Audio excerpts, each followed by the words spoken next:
I'm your host, Kurt Sandvig, and welcome to Paranormal Almanac.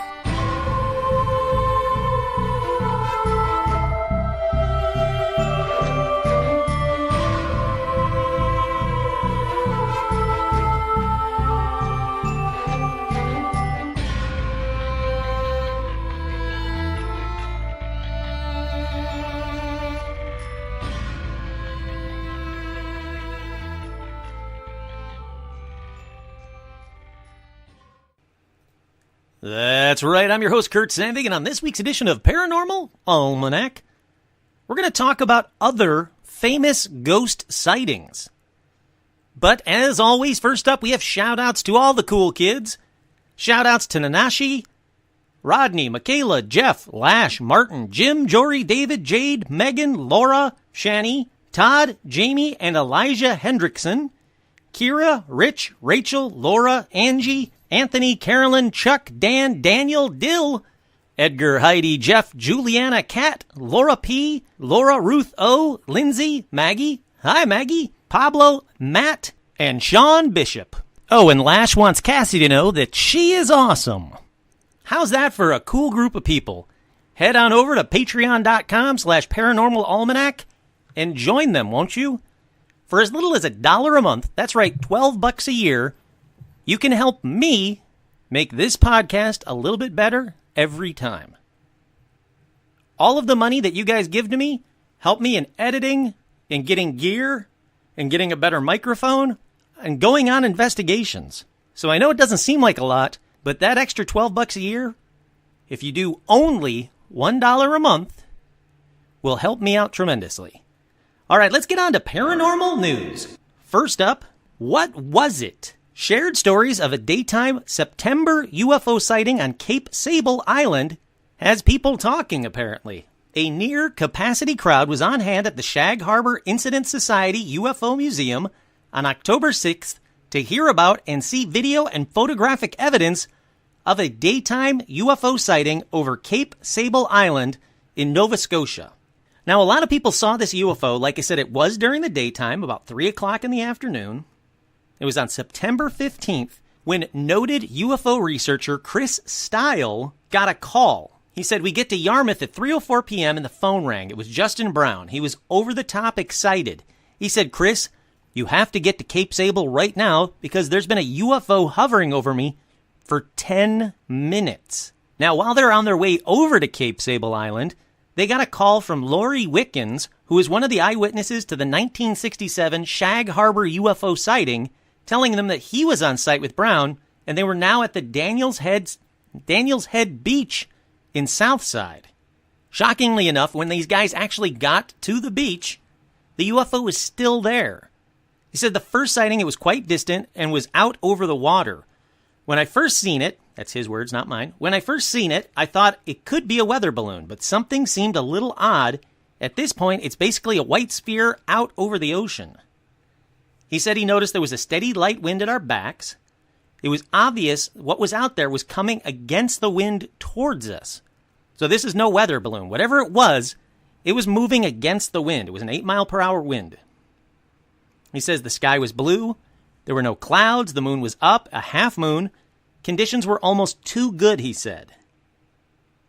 He says when you see it overhead, it was oriented the same way to us as it was when it was out over the ocean. He said he was able to view the sphere through binoculars before it disappeared for the last time. He said his best estimate is the sphere was 2,000 to 5,000 feet up, about the size of a cue ball in terms of apparent size, given how high up it was from them at the moment. So it was big, too. Whatever it was big. He says when reviewing the video footage shot by Brown, the whole clip you can clearly see it's not rising in altitude like a weather balloon, noting that a seagull enters the frame at one point, proving it's not a blue background with a Photoshop mock-up, as some have suggested. So it's a really, really interesting footage of it, too. There's a photo of this video, which I'll put up as well. If I can find the video, I'll put that on Facebook, too. And it's a weird white orb-like object that's not an orb. It was definitely solid. It was definitely real. And nobody seems to know what it was. The next one up is another video that I'm going to put up on Facebook. And it's of another UFO. This one over Myrtle Beach, South Carolina. Now, it's a time-lapse video. It was taken from a pier in Myrtle Beach and appears to show mysterious lights hovering above Myrtle Beach, South Carolina. The person who submitted the video says that they were taking pictures and a time-lapse of a thunderstorm from the pier. He says, I was taking the pictures off the edge of the pier after dark, so there was no reflective surfaces around. I did not notice the objects until I returned home and checked the photograph and the video. I don't know what to think about this one. At first, I was like, oh, that's just thunder and lightning through the clouds. But then I caught on to what they were showing. What they were saying is the UFO. And I gotta say, I don't know what to make of this one. Interestingly enough, last week, a mysterious object washed ashore on Seabrook Island, about 24 miles south of Charleston, South Carolina. And it was, it's a weird concrete-looking, foam-looking thing. Looks like concrete. They says it actually is a soft foam. They know it's from an offshore oil rig. So if you see this photo and they say, oh, look, there's this UFO that we found on this beach. No. It's this foam-like padding thing that they put on the pipes for offshore oil rigs. So there's also a debunk in this story as well. There's one that I can't explain, and there's a debunk. I'll put both of them up on Facebook.com so you guys can take a look. Once again, it's Facebook.com/ParanormalAlmanac. All right, that about does it for paranormal news, but I want to do a special shout-out. This special shout-out is to Allie Ward. Allie Ward has a podcast called Ologies. It's a fantastic podcast. Every week, it's something completely different. She talks to a different ologist, like a biologist or ophthalmologist or whatever. And every week I go, I don't know if I'm going to be interested in this one. And yet it is fantastic. It is a fantastic podcast by a lovely woman. She also has a new show called Did I Mention Invention? It's on the CW on Saturday mornings. Again, I highly suggest you watch it. Allie Ward is simply the best. I was lucky enough to meet her after a Crazy Ex-Girlfriend live show in Hollywood.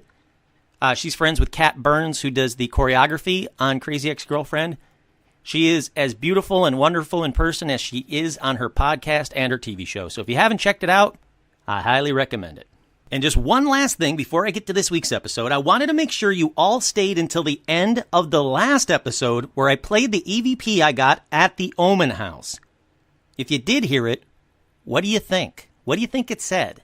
Well, I know exactly what it says because it's pretty damn clear, but what did you think of it? Speaking of last week's visit to the site where Sharon Tate and others were murdered and apparently still haunt, I wanted to see what other celebrity ghosts are out there. So first up is Jean Harlow, one of the first sex symbols, bombshells, whatever you want to call her, out there.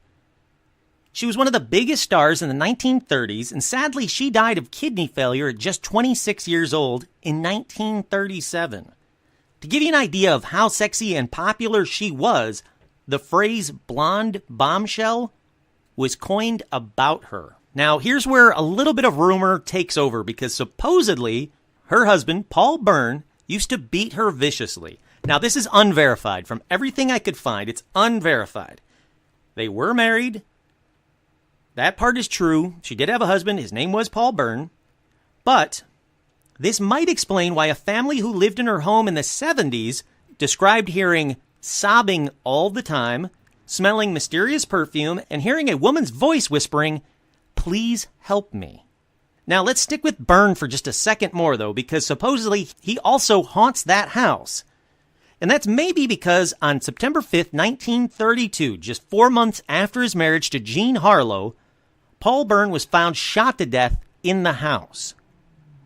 Byrne's butler found his body in his wife's all-white bedroom. He was nude, sprawled in front of a full-length mirror, and drenched in Jean's favorite perfume, which is very odd, if I might add. Now, he had been shot in the head with a .38 caliber revolver, which was still lying by his side.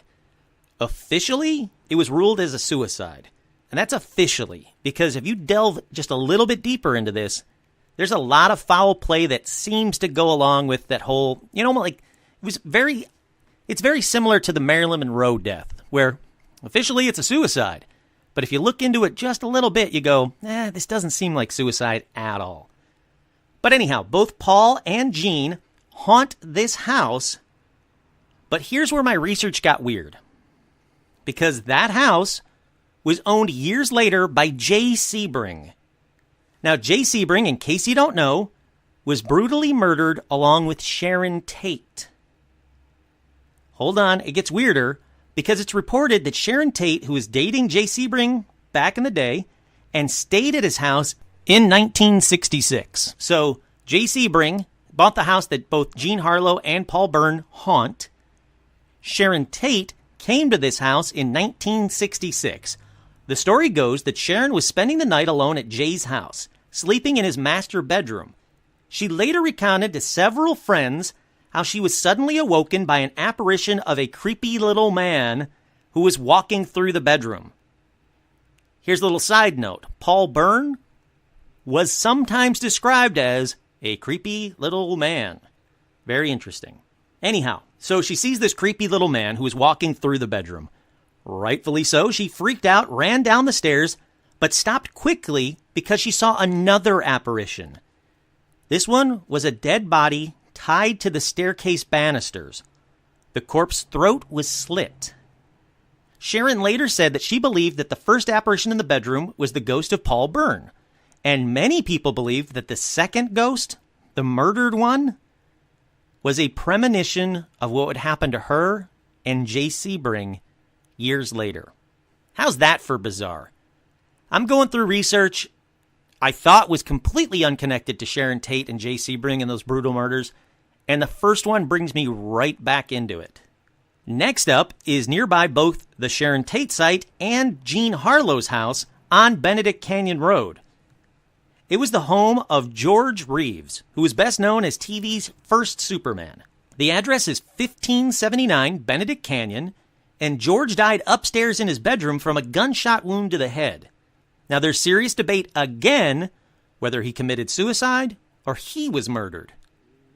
Since his death, people have seen or heard him in his bedroom at the house, and rumor has it, again, this is just rumor because I couldn't find the footage, rumor has it, a film crew shooting at the house even saw his ghost in his Superman costume there.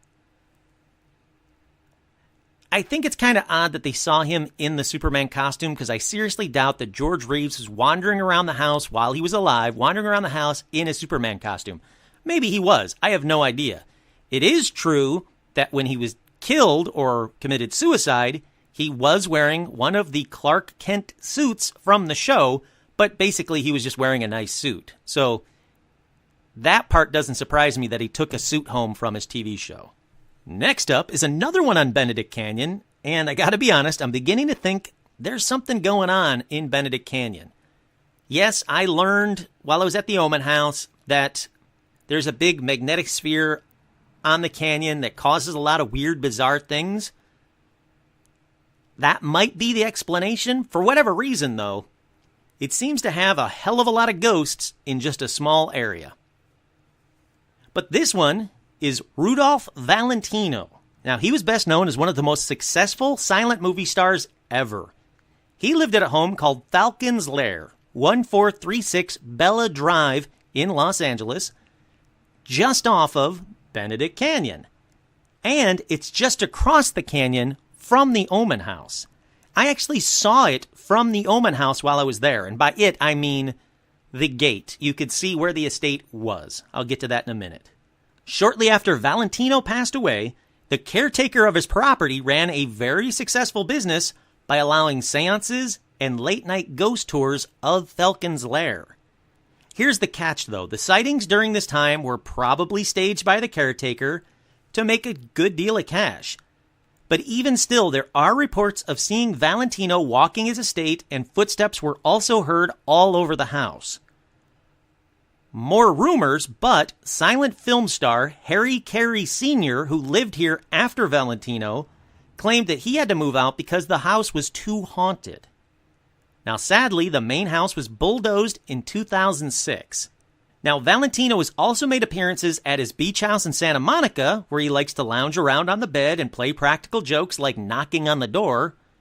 And he's also been spotted at Studio 5 in Paramount Studios, as well as lurking around his grave at the Hollywood Forever Memorial Park. So Valentino's ghost gets around quite a bit. If you hang out in Hollywood long enough, you might just see him. Next up is Charlie Chaplin, who's most famous for being Charlie Chaplin. If you don't know who he is, look him up. He's fantastic. Now, he also lived on Benedict Canyon, but he actually haunts another spot in Hollywood. This spot is called Musso and Frank's Grill. Now, it's a restaurant on Hollywood Boulevard. It's fantastic. It's just down the street from my work.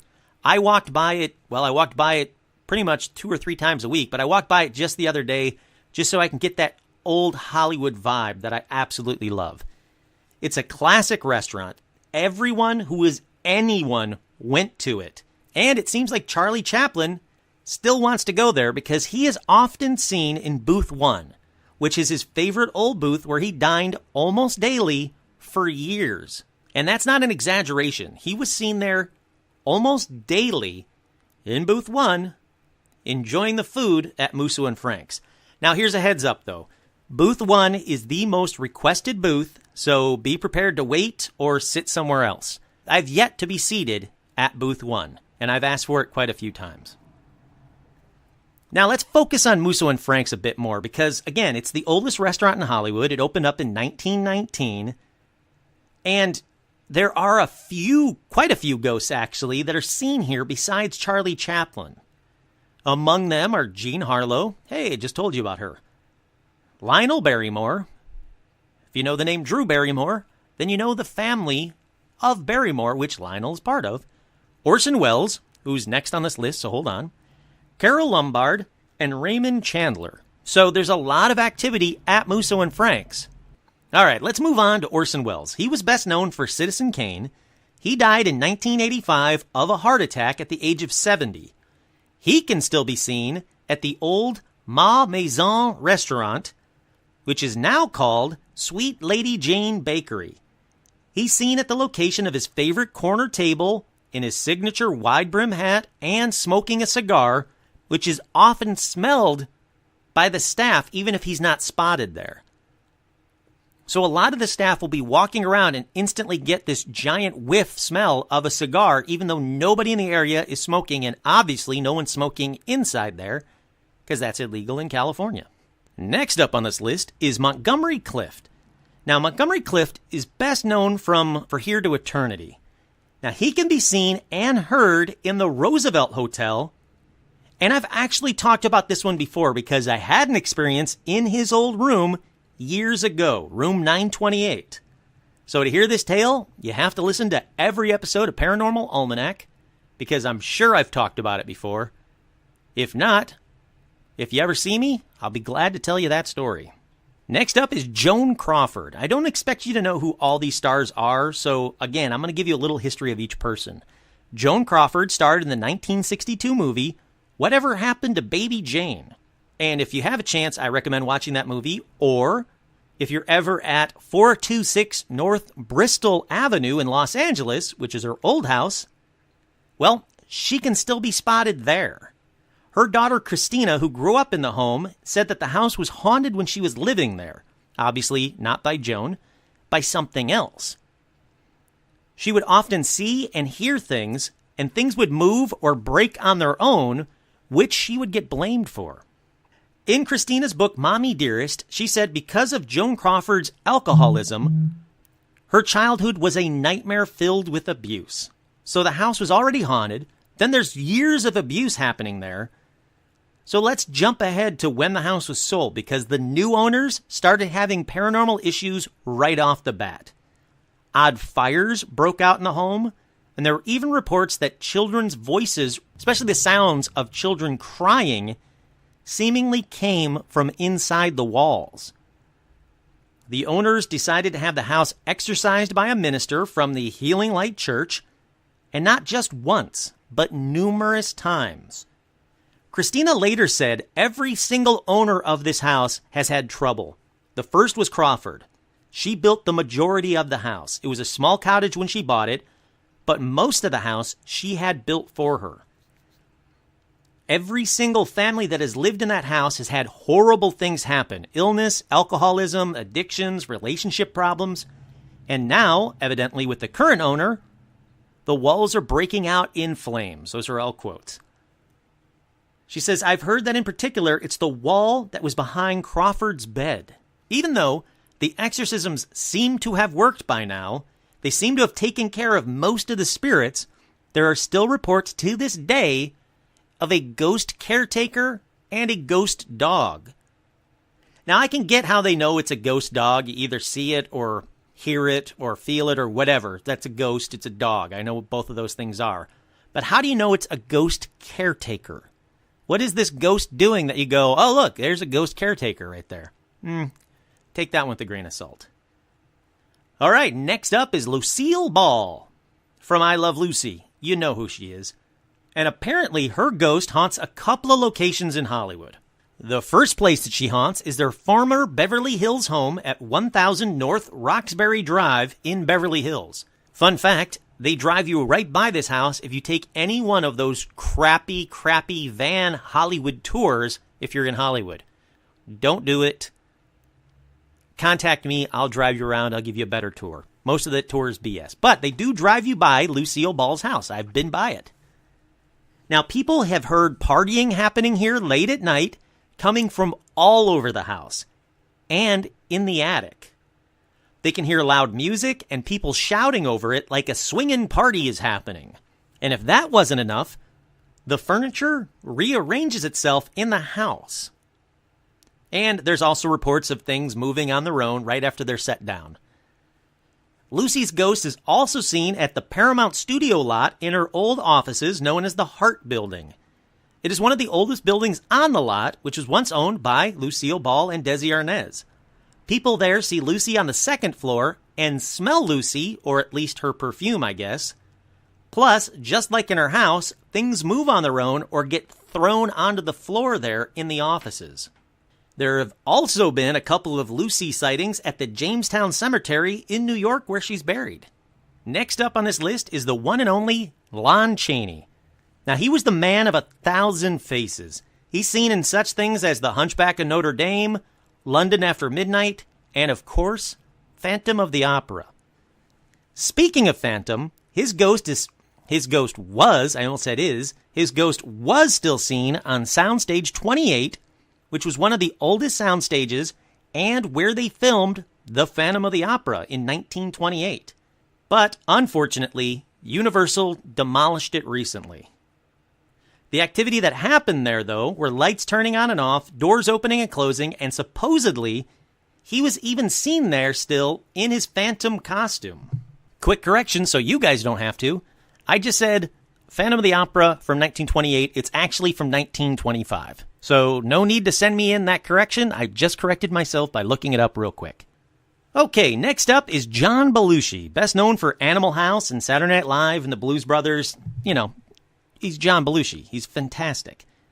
Well, he passed away at the age of 33 of a drug overdose at the Chateau Marmont Bungalow No. 3. And in 1999, a family checked into the hotel and stayed in Bungalow 3. The story goes, it's just a story. I don't know if it's true or not. But the story goes that their 2-year-old son claimed to have met a, quote, funny man in the room. Out of curiosity, the mother showed her son a list of celebrities, bunch of photos that had stayed there, and the kid pointed to the picture of John Belushi and claimed that he was the, quote, funny man who visited him in the room. All right, like Musso and Frank's, let's stick with Chateau Marmont for a second, because besides Bungalow 3, there are other haunted rooms. Room 64 is one of the most famous rooms in the world. Everyone who is anyone stayed in this room, including Howard Hughes, who stayed in there for several months when he was going kind of batshit crazy, and he would spy on the outside world and the hotel pool from his balcony. But it's room 79 that's said to be the most haunted of them all. There are sightings in this room. Furniture moves on its own, has been seen by both the staff and customers alike. Plus, there are visions of ghosts, ghost knock on the door, even a floating head outside the window have been reported there. And even Boris Karloff himself lived there for a number of years. And a number of reported scary things happened while he was there too, including a woman hovering over a bed and faucets turning on and off. So even Boris Karloff got haunted while he was in this room. All right, from John Belushi, let's move on to Dan Aykroyd. Don't worry, he's still alive. He's still fantastic. But he saw a ghost at his former home in Los Angeles, located at 7321 Woodrow Wilson Drive. Now, he said he's even seen one famous ghost, too.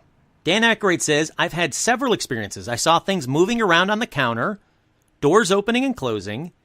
A ghost certainly haunts my house. It once even crawled into bed with me. I rolled over and just nuzzled up to whatever it was and went back to sleep. The ghost also turns on the Stairmaster and moves jewelry across the dresser. Now, he says, I'm pretty sure it's Mama Cass because you get the feeling it's a big ghost. In case you don't know, Mama Cass was the lead singer of the Mamas and Papas and had once owned that very house.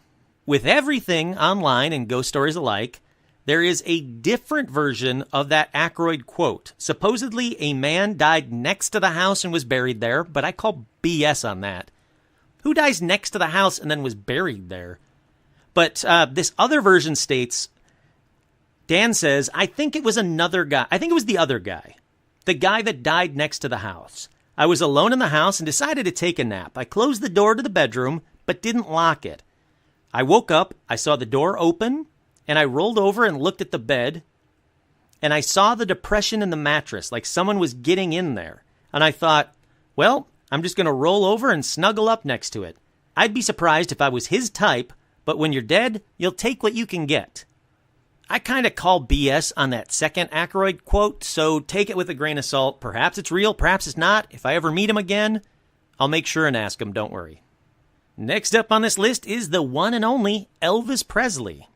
Now, he was busy in real life and apparently just as busy in death because his ghost has been seen at Graceland, the Vegas Hilton, the old RCA recording studios in Nashville, and the Bel Air home he rented, and that's where he met the Beatles, just a little fun side fact. So, people are seeing Elvis all over the place, in life, in death, who knows? And speaking of the Beatles, John Lennon's ghost has been seen a bunch of times too.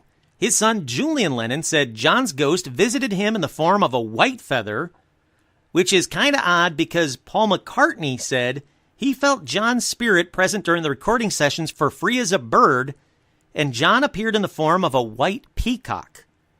Paul McCartney also supposedly said, quote, there were a lot of strange goings-on in that studio. Noises that shouldn't have been there and equipment doing all manners of weird things. There was just an overall feeling that John was around. And lastly, sticking with John Lennon's ghost for a minute, Liam Gallagher of Oasis claimed that he met John Lennon's ghost while lying on a bed at a friend's house in Manchester. All right, let's move on to Errol Flynn, who is most famous for Robin Hood. He died at the age of 50 in 1959 and built a perv mansion with two-way mirrors, secret passages, and secret sex rooms. You got to read up on this guy. This dude was freaky. You never would have known it by looking at his movies, but the stories that come out of this house are incredible. Now, the house seems to have a ton of paranormal pervy activity too, including a bed blocking a secret staircase in the master bedroom being moved on its own, a spectral naked lady, dark clouds inside the house, flickering lights. Then, in 1980, Rick Nelson bought the house. His son Gunnar called the house a living, breathing entity. He claimed a dark, sexually charged energy possessed the house. Tracy Nelson, who was Rick's daughter, Gunnar's sister, reported her shower door opening and closing during the night, the toilet flushing, and the shades rolling up on their own. She says she also smelled phantom perfume. Another night, she woke up and she couldn't breathe. She also said she heard a man's roaring laughter. She ran downstairs and collapsed. She could breathe now, and her father asked if she was okay, and she responded, "Tell that man to stop laughing." Now, her father obviously had no clue what she was talking about, but the next night she came home and she was by herself, so she went into her room. 10 minutes later, she heard her father's guitars and gold records being smashed and utter chaos downstairs. She hid in the closet because she thought they were being robbed, and an hour after the noise stopped, she went downstairs to discover that nothing had been touched. She said she then heard that same laughter she heard the night before. From there, let's go to Rick Nelson's father, Ozzie Nelson, best known for the adventures of Ozzie and Harriet. Ozzie's ghost has been seen in his former home. The homeowners claim that the faucets are turned on and off, doors open and close on their own, and that the lights will go on and off. One story is that one night she felt the bed covers being moved gently away and felt light kisses on her neck. But, not surprisingly for this podcast, nobody was there. So that's 2 for 2 on the pervy ghost stories. Let's move on to Mary Pickford. The silent film actress Mary Pickford and her husband built and lived in their estate known as the Pickfair Estates. And on several occasions, both Mary Pickford and her husband witnessed an unknown woman's ghost. When they got divorced years later, Mary kept the estate. Later, she married Charles Buddy Rogers, and after that, she died. Now, he reported he saw Mary's ghost on a few occasions. The estate was eventually sold to Jerry Buss, who also saw Mary's ghost there. Then in 1988, Pia Zadora, don't worry if you don't know these last couple of names, it doesn't matter. Pia Zadora purchased the estate, and after living in it for a little while, she demolished the estate. But rumor has it, she said that her and her kids saw a woman's ghost, and that's why she demolished the house. So the Pickfair estate seemed to be haunted from the get-go. Whether people were seeing Mary Pickford's ghost or just this random woman's ghost that Mary Pickford and her husband both saw, I don't know. But also, just like with Rudolph Valentino's, once the house was demolished, the sightings seemed to stop. And on a side note, I'm very curious why sightings would stop once a house is demolished. The ghost that was haunting it isn't demolished by the construction crew, so why does it stop after that? Were they attached to the actual physical location, and when the physical location was destroyed, they could move on? Or what? I just don't know what to think of that. I'm very curious to see how many times a haunting has stopped once the building has been destroyed. Okay, let's continue on with this list. Let's go on to Clifton Webb. Now, he was best known for Laura, The Razor's Edge, and Sitting Pretty. He claimed his mom haunted his house, and several days before he died in October of 1966, he said, quote, "I'm not leaving this house, even at death." The next homeowners, named Doug and Joyce, well, they saw him several times, actually. They said one time while enjoying drinks by the pool, they caught the sight of a swaying figure in the master bedroom. They said it was a dark, transparent shadow, the size and shape of Clifton. Okay, let's pause right there. You see a dark, transparent shadow, you can't go, well, that dark, transparent shadow looks like Clifton Webb or my friend or whoever else. No, it looks like a dark, transparent shadow. Sure, you can put 2 and 2 together and go, well, that's the master bedroom. Clifton Webb used to live here. He died in the house. Now I'm seeing something that is kind of roughly shaped like Clifton Webb. I get that, but still, come on. Doug goes on to say, I never saw it up close as Joyce did. I only saw it through a window when I was outside. I didn't see clothes or details, but he always resembled Clifton and seemed to be ageless. Doug also saw shadows in the hallway the size and shape of Maybelle, who was Clifton Webb's mom. Again, let's pause. How did he know? Again, how he knew this, I have no idea, but sure, let's go with it. He saw a weird shape and said, oh yeah, there's Maybelle. Doug's dogs, which is hard to say, would also look at the ghosts apparently too, and reacted to cold spots in the hallway. He says they would not go near the cold spots in the hallway without barking enormously and often urinating on the spot. Fun fact, that's what I do when I see a ghost. Lights went on and off, and a cold present attacked a maid on several occasions. Hey, maid, if a cold present starts attacking you, leave. Like, I get like, oh, wow, there's a cold presence. Yeah, you don't have to leave for that. But if it starts attacking you, just leave. Find a new job. Now, the story goes on to say that Joyce brought home one of Webb's films. When the dogs saw Clifton's image on the screen, all 3 began howling. All right, sure. These are all great stories. I can't confirm any of them, so you know what to do. They go on to say that Joyce held a seance with good friends of Clifton's, including playwright Garson Kanin and his wife, Oscar winner Ruth Gordon, future Oscar winner producer Dick Zanuck, and several others. They said the seance convinced them all that Clifton was in the house, and the medium, Sybil Leek, did become Clifton in mood and spirit and intent, and most particularly in language and dialect. They go on to say she told things that only they would know about Clifton, things that Sybil could never have known. When asked why he stayed, he replied, as most actors would, "Because I'm afraid I'll be forgotten." Interestingly enough, after the seance, neither Clifton nor Maybelle were ever seen in the house again by Doug or Joyce. Now, they went on to divorce, and the house was sold. The next owners reported seeing a ghost couple dancing in the entry hall, but soon after that, the house was destroyed, and all activity stopped. Another case of that. And with that, that is part one, because, trust me, there are tons more of these as well. But that's part one of Haunted Hollywood Part 2. Confused yet? You should be. So I guess I should say the next one would be Part 3 of Haunted Hollywood. I hope you guys really like these Haunted Hollywood ones because I love researching them. I've always loved old Hollywood. I love walking around it. I love seeing it. I love watching old Hollywood black and white movies. I love knowing all of these backstories of these famous people from the 30s, 40s, and 50s. These tell-all books about them. I love everything about it. And like I said, Errol Flynn, you guys need to read up all you can if you want to. I'm not telling you have to. If you're interested after that story, you need to check out Errol Flynn because he seemed to be a interesting guy. I'll just put it that way. Well, what do you guys think?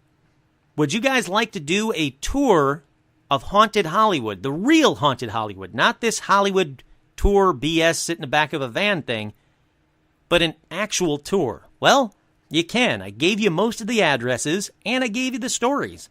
Feel free to go on your own Haunted Hollywood tour, save a couple of bucks, or send me a couple of bucks if you really want to, if you enjoyed it. But if you come out to Hollywood, make sure you don't just look at the stars on Hollywood Boulevard. Make sure you actually go to some of these old places like Musso and Frank's or the Roosevelt Hotel. These places that are still around, that are classic Hollywood, that are amazing looking. You're going to get a better time there, a better drink there, a better meal there, and frankly, you just might see a couple of ghosts. Once again, I'm your host, Kurt Sandvig, and this has been another edition of Paranormal Almanac.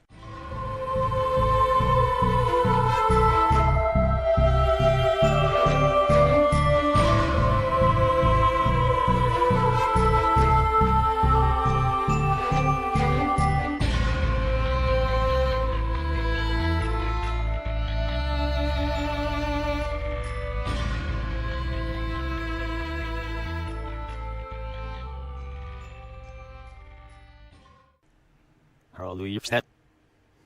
Episdoe will no,